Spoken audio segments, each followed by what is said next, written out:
So in 2015, I went to Hawaii and I visited Pipeline. I just want to share that story with you guys.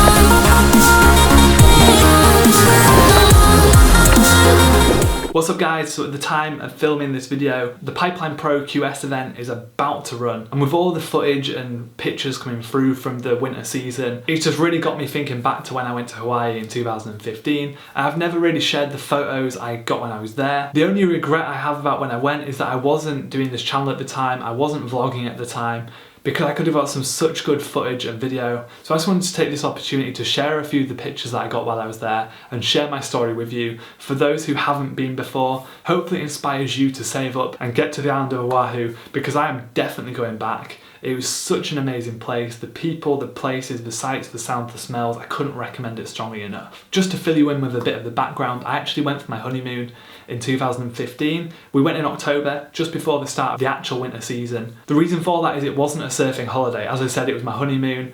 So the plan wasn't to be surfing loads, it was to spend some time with my wife. She liked the idea of Hawaii. I obviously growing up as a surfer, loved the idea of Hawaii and seeing the places that I'd seen in videos growing up. So we agreed to go. We did however stay on the South Shore in Honolulu, pretty central in Waikiki, which is a really touristy resort, but it was really cool. Just because on the South Shore of the island, it doesn't mean there's no surf. Here's some pictures from straight out the window of where we were staying. These pictures were taken across various days and it was honestly good surf every day. I did hear a few times while we were down there that we looked out in a way that it was really consistent while we were there. It's not always that consistent. I have to be honest, I never actually surfed this wave. It's pretty shallow, as you'd expect for most Hawaiian waves that look like this. As I didn't take a board and would have had to use one of the higher boards, which all the ones I saw were pretty horrendous. I didn't fancy the super long paddle out to then surf a reef on a pretty crowded break on a rubbish board that I wasn't familiar with. The only surfing I did was in Waikiki itself. We did try to go one day to Sandy's so I could do some bodyboarding and shooting there, but I managed to get lost on the way and we got really stressed out and went back. Turning to the Pipeline trip though, if I remember rightly, we did it on a Friday. We were in one of the many Quicksilver shops in Honolulu, and I'd noticed on my Magic Seaweed app that the surf looked like it was going to be quite good. One of the guys there said that it'd be okay. As it was early season, there was obviously still a lot of sand on the reef, but it was as good as we were going to get during our stay. The drive itself from Honolulu to the North Shore is a pretty long one. It's the whole distance of the island. That said, it didn't take that long. The island itself isn't that big, so it probably only took just over an hour, I'd say. I wasn't actually watching the clock, but it definitely didn't feel that long. Probably helped by the fact the scenery along the way is stunning, particularly once you're out the built-up areas and you're towards the North Shore. It's really nice, and you're kind of up on the mountain coming down, so you can see the sea as you're coming up. As you drive down the Cam Highway, that's when you approach Pipeline. I'd already looked at it on Google Maps before we went, so I knew where to go. And when they talk about it being near Sunset Elementary, the parking lot for the Iukai Beach Park, which is Pipeline, is literally across the road. So I was actually looking out for the school as we approached. If I remember rightly, all the houses were on the left, and as you're driving past, you're kind of thinking, John's house must be there, the Volcom house must be there, and they all are, but you can't see them too much from the road. They're kind of concealed behind big trees and stuff on the whole. I remember driving past Foodland as well and thinking we need to go there, but we never did because we spent so much time on the beach watching the surf that we were kind of ready to go home by the time we'd done that, after a short trip to Haleiwa anyway. As you see Sunset Elementary, as I say, the parking lot is straight on the left. You pull in, it honestly felt like something straight out of Blue Crush. It was really weird. It felt like I was on a movie set. There was the pickup trucks you've got in Blue Crush, there was the big Hawaiian surfers there, all stood around, or just get out of the sea, boards in the back of the car. It was literally like the movies. It felt pretty weird, and I was pretty intimidated just to get out of the car, given all the localism you hear that goes along. Even though I wasn't going to be surfing, I was just going to be getting pictures. That said, my excitement was enough to get me out of the car pretty sharpish despite the anxiety, and get onto the beach.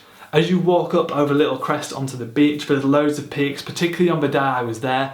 It was kind of choppier on shore, so the peaks for the actual waves weren't quite as well defined as you'd expect. But you could, if you'd seen and followed surfing long enough, decipher where Off the Wall was and Backdoor and the beach park. There was more people actually on the beach park type peak on the day I was there, probably because the swell was a bit sloppy.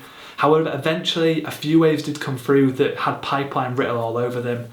So despite the fact there was only a few guys on that peak, I did sneak over there and spent most of my time taking pictures there. Before we did that though, the strength and the power of the waves was really demonstrated by this guy who's probably in his 50s, he looked like he was probably a tourist, although he may not have been, but his leash snapped and he had to swim back into the beach. You know where you get the lull where the water's kind of rough because the rip's going back out to sea?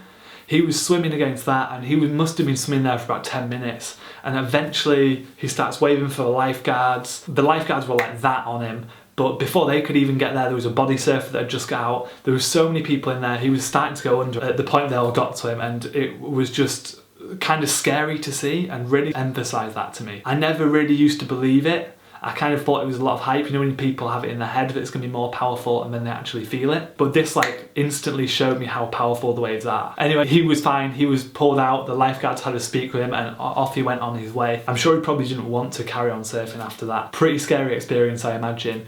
Not long after that's when we saw the pipeline waves start coming through, so we shot down. There was a couple of young guys on there and it looked like sort of people trying to make the most of the wave when the big names weren't out because the surf wasn't amazing. But they were doing some pretty good surfing, as you can see from the pictures. It wasn't too big, as I said, the waves weren't too hollow and too powerful. One of the younger guys took off on what was only a wave just over head high, and just like that, it snapped his leash. Again, it just really emphasised how powerful these waves were. I can't comprehend when it's triple overhead, feathering on the outer reefs, roll-ins and things like that. I can't comprehend how big and heavy that is. I spoke to people who have said they've been there, and when you talk about hearing the sky turn black, you finally, when you're watching those waves on the beach, you see what they're talking about. You can literally feel the sand shaking, filling in the footprints from the vibrations. I'm definitely wanting to go back in the winter when it's like that. But even when it's not, if you go out of season, I'd recommend going to check it out and watching. You genuinely just feel like you're immersed in a film set and the videos you've seen from when you were younger. The weather when we were there was pretty on and off. It was pretty showery and rainy, but it was dry enough for me to keep my camera out and keep getting pictures, so I was perfectly happy. Right down at the end of the beach, the shore break was going absolutely nuts. I was gutted that Jamie O'Brien wasn't out there on his catch surfboard, because that would have been super entertaining to watch. All in all, despite there being very few people in the water and the surf not being that good, it was incredible and I'd recommend it to anyone. If you've never been, save up, do what you can to get there. I really recommend it. If you've been, I'd love to hear your stories and experiences. What would you recommend doing when you're in Hawaii, particularly on the North Shore? Let us know in the comments below. I'd love to hear what you got up to. If you've enjoyed this video, I don't actually have anything similar to this on the channel at the moment, so I'll leave YouTube to give you a lucky dip and you can watch something else I filmed up there. If you've enjoyed this and would like to see more videos like this, hit the like so I know that you enjoyed this type of video. Then you can press that circle button up there. That'll subscribe you to the channel for free so you don't miss any of my future videos. Thanks a lot for watching, guys, and I'll see you soon.